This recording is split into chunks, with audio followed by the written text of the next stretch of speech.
നമസ്കാരം, മലയാളി വാർത്തയിലേക്ക് സ്വാഗതം.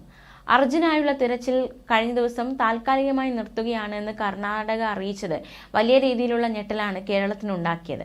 പക്ഷേ കർണാടക മുഖ്യമന്ത്രിയുമായി സംസാരിക്കുകയും ആശയവിനിമയം നടത്തുകയും ചെയ്യുന്നതിലൂടെ ആ തിരച്ചിൽ തുടരും എന്ന ഒരു തരത്തിലേക്ക് കാര്യങ്ങൾ എത്തിയിട്ടുണ്ട്. പക്ഷേ ഇനി മുന്നിലുള്ള വെല്ലുവിളികൾ എന്തൊക്കെയാണ് എന്ന് നമുക്ക് നോക്കാം. ഇനി തിരച്ചിൽ തുടരണമെങ്കിൽ ബാർജ് എത്തിക്കണം. തമിഴ്നാട്ടിൽ നിന്ന് ബാർജ് എത്തിക്കാൻ കുറഞ്ഞത് 4 ദിവസമെങ്കിലും എടുക്കും. റോഡ് മാർഗമേ ബാർജ് എത്തിക്കാൻ സാധിക്കൂ. ഇതിനുള്ള ശ്രമം നടത്തുന്നുവെന്നും MLA അറിയിച്ചു.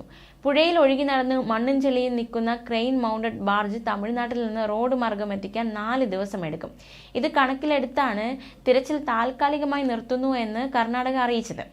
സിഗ്നലുകൾ കിട്ടിയ സ്ഥലത്ത് നിന്ന് ടൺ കണക്കിന് മണ്ണും ചെളിയും നീക്കാൻ ഇത് കൂടിയേ തീരൂ എന്നതാണ് ഏറ്റവും വലിയ നിർണായകമായ കാര്യം. ഇന്നലെ വൈകിട്ട് ചേർന്ന കർണാടക സർക്കാരിന്റെ ഉന്നതതല യോഗത്തിലാണ് ഈ വിവരം ഔദ്യോഗികമായി കേരളത്തെ അറിയിച്ചത്.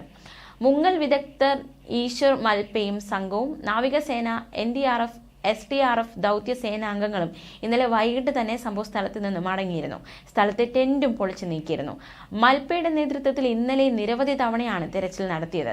അർജുനെ കണ്ടെത്തുന്നതുവരെ സാധ്യമായതെല്ലാം ചെയ്യണമെന്ന് മുഖ്യമന്ത്രി പിണറായി വിജയൻ ഇന്നലെ കർണാടക മുഖ്യമന്ത്രി സിദ്ധരാമയ്യയെ നേരിട്ട് വിളിച്ചു പറഞ്ഞിരുന്നു. മനുഷ്യസാധ്യമാകും വിധം തെരച്ചിൽ നടത്തിയതായി കർണാടക സർക്കാർ അറിയിച്ചു. മന്ത്രിമാരായ മുഹമ്മദ് റിയാസ് ശനിയാഴ്ച രാത്രിയും AK ശശീന്ദ്രൻ ഇന്നലെ ഉച്ചയ്ക്കും മടങ്ങി.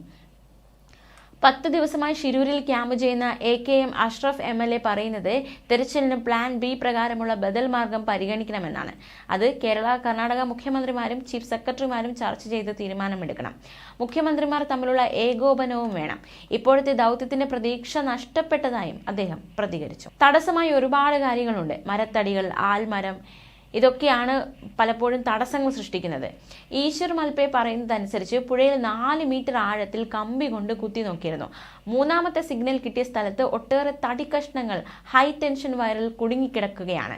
കൂറ്റൻ ആൽമരവും ഉണ്ട് എന്നും അദ്ദേഹം വെളിപ്പെടുത്തിയിരുന്നു. ഒത്തിരി മണ്ണും കല്ലുമുണ്ട്. ഇവ പൂർണ്ണമായി മാറ്റാതെ ലോറി കിടക്കുന്ന ഭാഗത്തേക്ക് പോകാനാകില്ല. നിലവിലുള്ള അവസ്ഥയിൽ അത് വളരെ പ്രയാസം പിടിച്ചതാണെന്നും അദ്ദേഹം പറഞ്ഞു. നദി അനുകൂലമായാൽ മാത്രം പരിശോധന നടത്താമെന്നാണ് അറിയിപ്പിലുള്ളത്. തുടർ നടപടികളും ഉന്നതതല യോഗം ചർച്ച ചെയ്തിരുന്നു. 24 മണിക്കൂറിനകം ഡ്രഡ്ജിംഗ് യന്ത്രം എത്തിക്കാമെന്ന് വിജിൻ MLA പറഞ്ഞിരുന്നു. പ്രായോഗിക പരിശോധനയ്ക്ക് ശേഷം മാത്രം എത്തിച്ചാൽ മതിയെന്നാണ് കർണാടക മറുപടി പറഞ്ഞത്. കേരളത്തിൽ നിന്ന് യന്ത്രം എത്തിച്ച് അത് പുഴയിലിറക്കാൻ സാധിക്കുമോ എന്ന് പരിശോധിച്ചതിന് ശേഷം മാത്രമായിരിക്കും തെരച്ചിൽ വീണ്ടും തുടങ്ങുക. കാലാവസ്ഥ പൂർണ്ണമായി മാറി തെളിഞ്ഞു നിന്നാൽ മാത്രമേ തെരച്ചിൽ നടത്താൻ സാധിക്കൂവെന്ന് കാർവാർ MLA പ്രതികരിച്ചു. എന്നാൽ 21-ാം തീയതി വരെ ഇവിടെ മഴ പ്രവചനമുണ്ട്. ഇതുവരെയുള്ള 13 ദിവസങ്ങളിൽ സാധ്യമായതെല്ലാം ചെയ്തുവെന്നാണ് MLA പറയുന്നത്. ന്യൂസ് ഡെസ്ക്, മലയാളി വാർത്ത.